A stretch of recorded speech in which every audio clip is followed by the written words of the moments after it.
Hello, wealthy family, and welcome to today's Mindset Monday. Welcome, new subscribers, and surprise, I'm in Chicago. We have a scene change. For those of you who follow me on social media, then you know I've been out here. I flew out here to see hubby on Friday and have been just absolutely adoring myself out here, and I'm hanging out in a park that's right across from our hotel. But for those of you who just follow me on YouTube, you're probably like, wait a minute, she was just home. So what is she doing? Where is she at? So I'll be flying home later on this week, but I had to come get my hubby fixed. I miss him. That's my soulmate. Like, I love him so much. He brings out so much in me, and I'm just so grateful for him. So I know he'll be watching this video later. I love you, babe. Kisses to you. Flying home without you makes me so sad, but I know you're out here helping people, and I love that. I love that he sacrifices to help people and to help the family. Like, that's so great. That's so great. But anyway, all right, so we're going to talk about how to overcome mistakes. So often, people carry around the weight of mistakes, or so-called perceived mistakes, far too long. They carry it day to day, week to week, month to month, year to year, lifetime to lifetime, okay?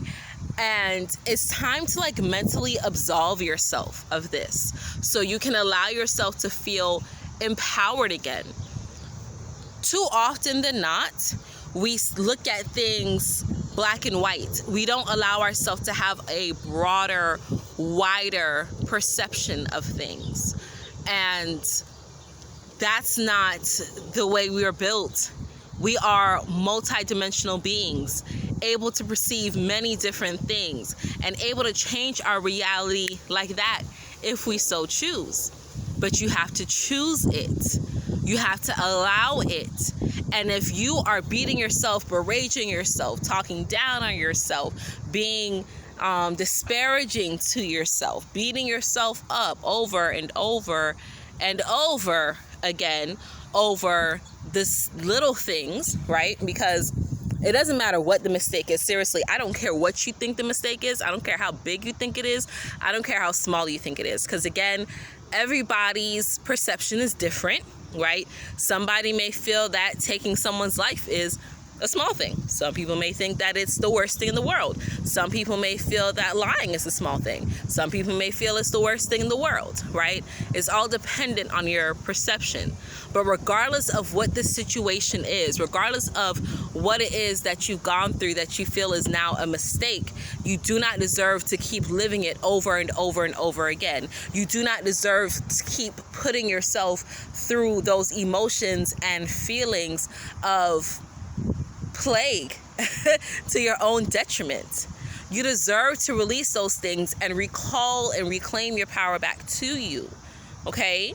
Whenever you keep living in the moment of your mistake, unless you're trying to decipher the message in it so you can apply the lesson in it, so you can leave the mistake where it belongs, unless you're doing that, there's no reason why you should keep reliving it. There's people I know that really will not allow themselves to move on. Like, they made a financial mistake and they will not allow themselves to move on past that financial mistake. They now have become very stingy. They now have become very recluse, right? They now have become like a hermit, right? Because they're so afraid of making another financial decision that will be detrimental to them. And I'm not saying don't be cautious. However, you have to know that the mistakes that you perceive that you have made should be used as stepping stones, okay? When you pick up one end of the stick, the other comes along with it, right? There's always two sides to things. Who was it? I forgot who it was that said, but success is on the far end of failure, right? So it doesn't matter if you feel that you were successful in something or if you failed in something. There's always two sides of this coin or the stick, so to say, right? There's always a balance in things. Where is it that you choose to reside? So it doesn't matter what it is that you've gone through, what it is you've experienced, what it is that you feel is horrible or not so horrible. You have to learn that whatever experience you went through is 100% meant to help you grow. Things are either a lesson or a blessing. That's not going to change. It's either a lesson or a blessing, but it can't be either one of those things if you cannot decipher the information and apply it. Decipher the knowledge and apply it. So many times people try to rationalize a mistake, right? They try to ration the lies. They try to break it up and lie to themselves. And that doesn't allow them to grow and move forward. You play the starring role in your life. But too many times, if you acknowledge a mistake that you made, that means that you have to acknowledge that you're imperfect.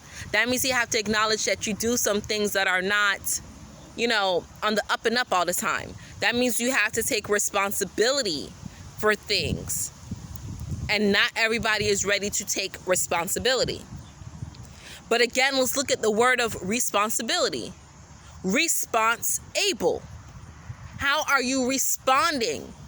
What ability are you giving to your emotional, energetic response of the things that you go through?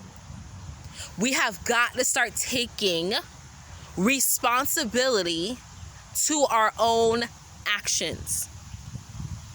It doesn't matter how large or how mediocre you think it may be.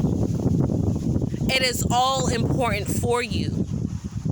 But when you mentally keep yourself in this anguishing turmoil, when you mentally keep yourself in a space of reliving this mistake, day to day, month to month, year to year, lifetime to lifetime, it's going to manifest itself in other ways.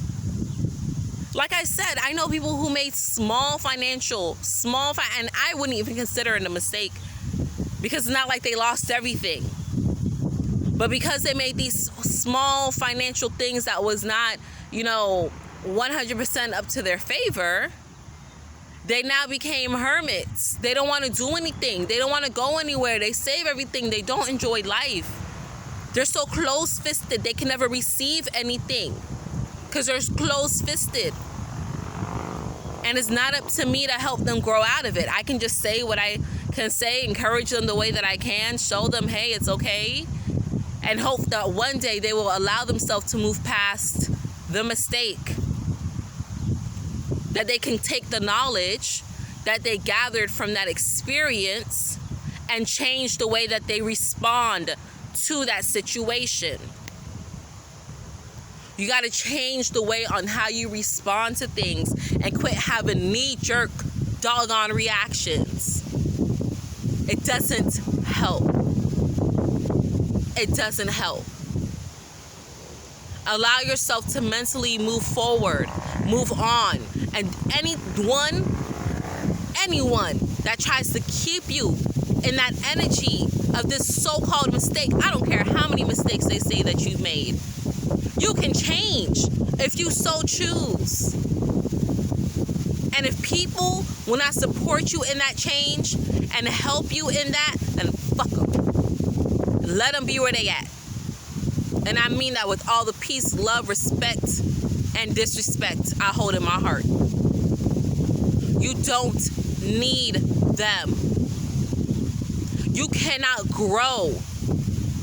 You cannot change the leaves. You cannot shed your old energy and allow new energy to come in if you're staying stuck. And you will continue to stay stuck if you're in the energy or the presence of other people that are stuck. Get away from still people, still complaining, still griping, and still grumbling. Get away from them. Okay, wealthy family, that is all. You're bigger than your mistakes. You're better than that. You're better than that. Your mistakes do not define you. Not at all. Okay? Okay. All right. I love you. That's my passion coming through. And I'm about to go over and walk back to the hotel. Hopefully hubby's done doing what he's doing and we can go get lunch. But until we connect again, stay alert, stay aware, and live in love.